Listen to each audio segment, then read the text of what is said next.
सूहां चांहि सुत नंढी ससुई पुछ से मतां तोही खे मुंझाईन मार्ग रस्ते जा सूहां यानी वाक़ुफ़कार जेकॾहिं चाहिनि छो त इन जो इम्कान आहे त रस्ते जी ख़बर तोखे न ॾियनि तंहिं करे उन्हनि खां न पुछ ईअं न थिए त उहे तोखे मुंझाए न छॾी। हिकिड़ा मुंझियल माण्हू पंहिंजा मसइला ॿुधाए उन्हनि जा हल पुछंदा आहिनि, ॿिया उहे जेके मसइला ॿुधी उन्हनि जा हल ॿुधाईंदा आहिनि।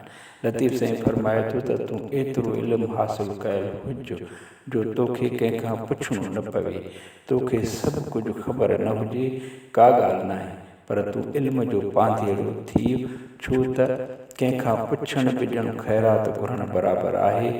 उन जी मर्ज़ी तोखे हू ॾे या न ॾे, या को खोटो सिको तुंहिंजे हथ ते रखी छॾे। कंहिं सवाल जो जवाबु तोखे अहिड़ो ॾींहुं या तोखे एतिरा यानी घणा जवाब ॾींहुं जो तूं रुॻो मुंझी पवीं ऐं मुंझल यानी कंफ्यूज़ थियल कॾहिं मंज़िल ते पहुची कोन सघंदो आहे। ससुई त रुॻो उञाणो आहे।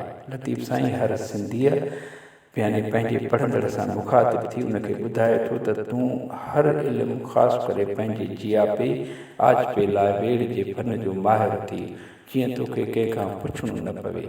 प्रोपेगेंडा बि हिकु अहिड़ो इल्मु आहे जंहिंसां मकार माण्हू या हुक्मरान क़ौमूं मुंझल माण्हुनि क़ौमुनि यानी अवाम खे वधीक मुंझाइण लाइ अहिड़ा शोशा छॾींदा आहिनि जो ग़ुलाम क़ौम जा अणपढ़ियल माण्हू उन जो शिकार थी वेंदा आहिनि। दुनिया अहिड़नि मिसालनि सां भरी पई आहे।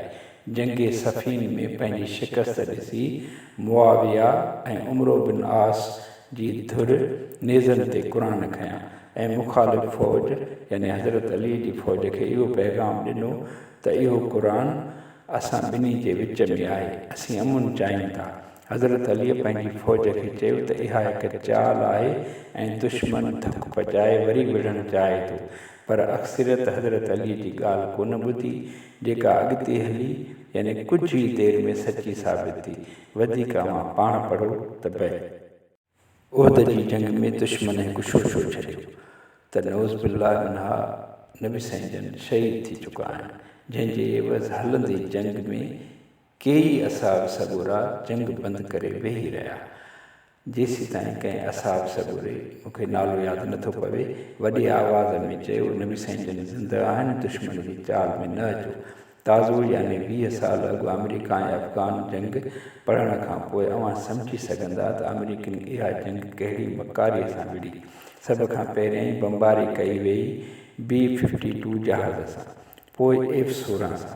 तोड़े जो अफ़गाननि वटि ॿिन्ही जहाज़नि जो को बि टोड़ कोन हो।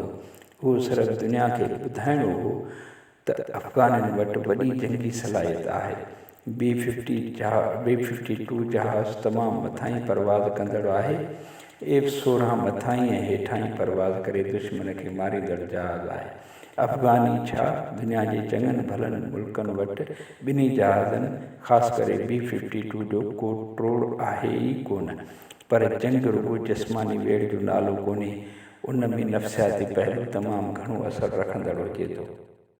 उन वक़्त जे वज़ीर दिफ़ा रम्सफेल्ड हिकु मकारीअ ऐं यारीअ वारो बयानु ॾिनो त दुश्मन असांजे अंदाज़े खां वधीक ताक़तवर आहे, जॾहिं त मुक़ाबिलो हाथीअ ऐं माकोड़ीअ वारो हो।